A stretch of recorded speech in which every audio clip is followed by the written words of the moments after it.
स्वतंत्रता दिवस का उत्साह गांव ढाणी तक मनाया जाए, इस उद्देश्य से अखिल भारतीय विद्यार्थी परिषद द्वारा अजमेर महानगर में 300 स्थानों पर झंडा फहराया जाएगा।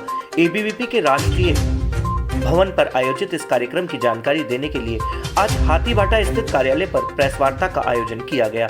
इस प्रेस वार्ता में अखिल भारतीय विद्यार्थी परिषद अजमेर महानगर के पदाधिकारी मौजूद रहे, जहां उन्होंने बताया कि देश के लिए सैनिक और खिलाड़ी विश्व में तिरंगा फहरा रहे हैं और अपनी अलग पहचान स्थापित कर रहे हैं, लेकिन गांव ढाणी के युवाओं में उत्साह का संचार हो और स्वतंत्रता दिवस समारोह हर स्थान पर मनाया जाए। इस उद्देश्य को ध्यान में रखते हुए चित्तौड़ प्रांत में 5000 स्थानों पर कार्यक्रम तय किए गए हैं और अजमेर महानगर में 300 स्थानों पर पदाधिकारी अलग अलग स्थानों पर पहुंचकर झंडा फहराएंगे और ग्रामीण अंचल इलाकों में युवाओं को इस कार्यक्रम से जोड़ा जाएगा, जिससे कि देश प्रेम की भावना सभी में जागृत हो और वह इसे उत्सव के रूप में मनाएं। अजमेर में 8 नगर भी बनाए गए हैं जहां पदाधिकारी तैनात किए गए हैं। इस कार्यक्रम में किस तरह से सभी की भूमिका बने और कार्यक्रम कैसे सफल हो, इसे लेकर विचार विमर्श करते हुए कार्यक्रम आयोजित किया गया। विद्यार्थी परिषद का इस बार जो 75वां स्वतंत्रता दिवस है उसको हर्षोल्लास और देश जन भावना के साथ जोड़ने के लक्ष्य के लेकर विद्यार्थी परिषद का लक्ष्य है कि ज़्यादा से ज़्यादा जगहों पे स्थानों पे ध्वजारोहण हो। और पिछले कई 2-3 सालों से देखने में आया है कि जो कोरोना के कारण शिक्षण संस्थान बंद है, तो स्वतंत्रता दिवस और गणतंत्र दिवस जैसे पर्व जो राष्ट्रीय पर्व है वो एक औपचारिकता मात्र रह गए। सरकारी शिक्षण संस्थानों में ध्वज फहराते हैं, इतिश्री हो जाती है।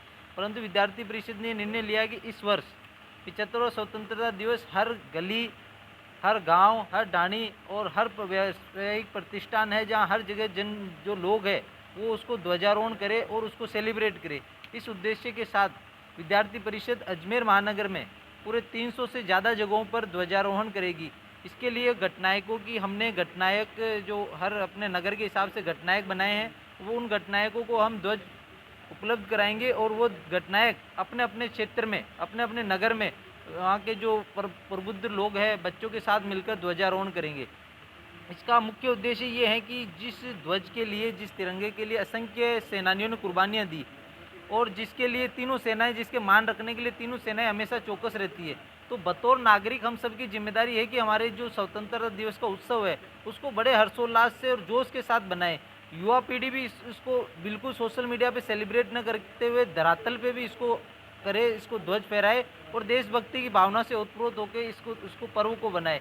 इसी उद्देश्य के साथ ये पूरे देश के अंदर विद्यार्थी परिषद का कार्यक्रम चल रहा है और देश के अंदर लगभग 1 लाख गाँव नगरों में इस बार ध्वजारोहण करवाएगी विद्यार्थी परिषद। अखिल भारतीय विद्यार्थी परिषद का केंद्र से कार्यक्रम आया है, जिस कार्यक्रम में इस बार 75वें स्वतंत्रता दिवस पर पूरे भारत में गांव-गांव जाकर के, ढाणी-ढाणी जाकर के स्वतंत्रता दिवस मनाया जाए। जिस प्रकार से पूरे भारत में एक स्वतंत्रता का माहौल बनना चाहिए। हमारे देश के सैनिक हमारे लिए देश की रक्षा कर रहे हैं, देश के जो खिलाड़ी हैं वह तिरंगा फहराने के लिए जिस प्रकार से जुनून से लगे हुए हैं, उसी प्रकार से इस बार स्वतंत्रता दिवस पूरे गांवों में, ढाणियों में, हर ऐसे वर्ग में बने जहां पर स्वतंत्रता का माहौल बनना चाहिए। आज का जो 2 वर्षों से देखा जा रहा है कि युवाओं में और जो नए विद्यार्थी छात्र महाविद्यालय, विद्यालयों में गए हैं, तो उन्हें स्वतंत्रता दिवस का एक माहौल और एक जो खुशी है वो पता नहीं है। तो इसको बताने के लिए पूरे चित्तौड़ प्रांत में 5000 गाँवों में जाकर के और अजमेर महानगर में 300 आसपास के 300 जो क्षेत्र हैं, गांव हैं 300 और जो लगभग घर हैं, वहां जाकर के तिरंगा फहराने का कार्यक्रम रखा गया है। इसके लिए एक रचना बनाई गई है जिसमें वार्ड के हिसाब से वार्ड प्रमुख बनाए गए हैं और एबीवीपी अजमेर महानगर ने महानगर को 8 नगरों में बांटा हुआ है। उन नगर मंत्रियों को और घटनायकों को जिम्मेदारी दी है, जिस बिल्कुल विधि विधान से, मतलब जिस प्रकार से सुबह सूर्योदय के समय ध्वजारोहण हो, सूर्यास्त के समय वापस ध्वज को उतारा जाए।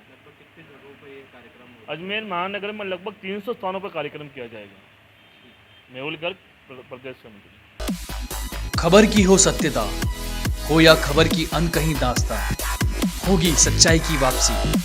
एसकेवी न्यूज़, सच्चाई की वापसी।